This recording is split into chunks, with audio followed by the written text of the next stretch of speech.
Narcissus was a stunningly beautiful youth, the son of the river god Cephissus and the nymph Liriope. His beauty was unparalleled, and from the moment he was born, it was clear that he would grow to captivate all who beheld him.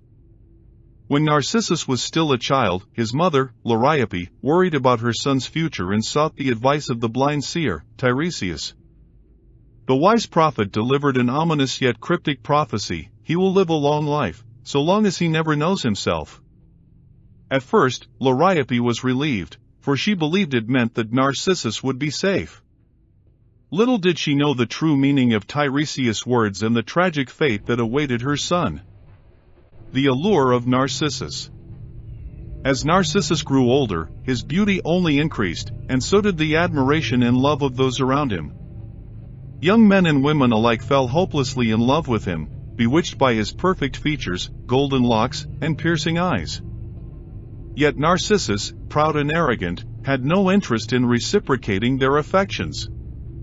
He treated all who adored him with disdain and cruelty, leaving behind a trail of broken hearts and sorrow. One of his most famous victims was a mountain nymph named Echo. Echo was a talkative creature, full of life and song, until she angered the goddess Hera. Echo had often distracted Hera with long, rambling conversations while the other nymphs engaged in playful mischief with Zeus. As punishment, Hera cursed Echo so that she could only repeat the last words spoken to her, robbing her of her voice and agency. Echo and Narcissus. One day, Echo saw Narcissus hunting in the woods.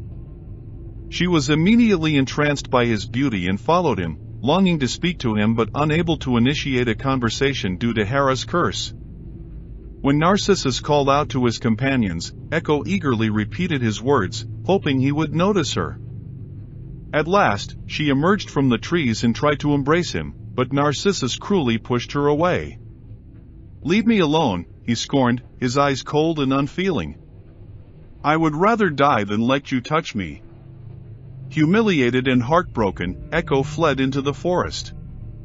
She wasted away in her grief, her body withering until only her voice remained, echoing forever in the mountains and valleys, a ghostly reminder of her unrequited love. The other nymphs, anguished by Echo's fate, prayed to the gods for justice. Nemesis, the goddess of retribution, heard their pleas and vowed to punish Narcissus for his arrogance. The divine punishment. Nemesis devised a plan to bring about Narcissus' downfall. One bright and fateful day, while Narcissus was wandering in the woods, he came across a crystal-clear pool of water, so still it mirrored the sky above. As he knelt down to drink, he caught sight of his reflection for the first time. He was instantly captivated, for never had he seen anyone so beautiful. Unaware that it was his own image staring back at him, Narcissus fell deeply, hopelessly in love. He reached out to touch the water, but his reflection vanished in ripples, leaving him desperate and confused. He called out to the figure, but there was no answer. Narcissus spent hours gazing into the pool, mesmerized and tormented by the unattainable vision. He was consumed by a love so deep and overwhelming that he could not tear himself away.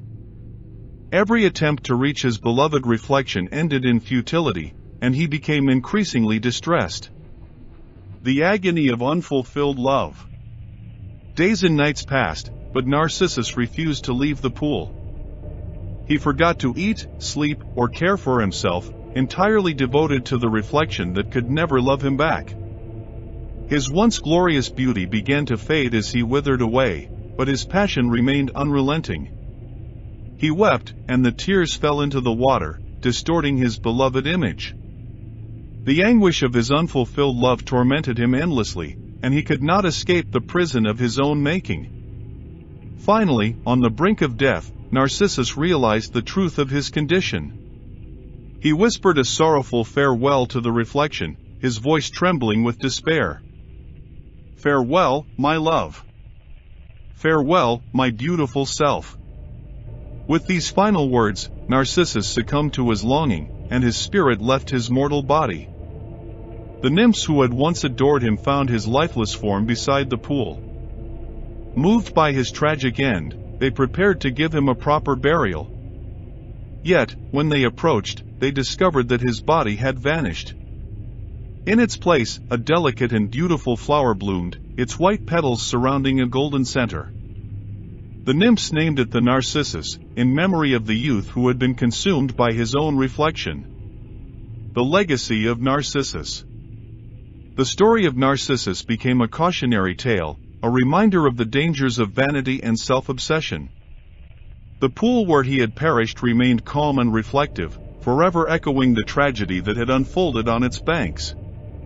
Echo, still a disembodied voice, mourned him from the depths of the forest, her love for him never forgotten. Throughout the ages, the myth of Narcissus has been retold and reimagined in countless ways.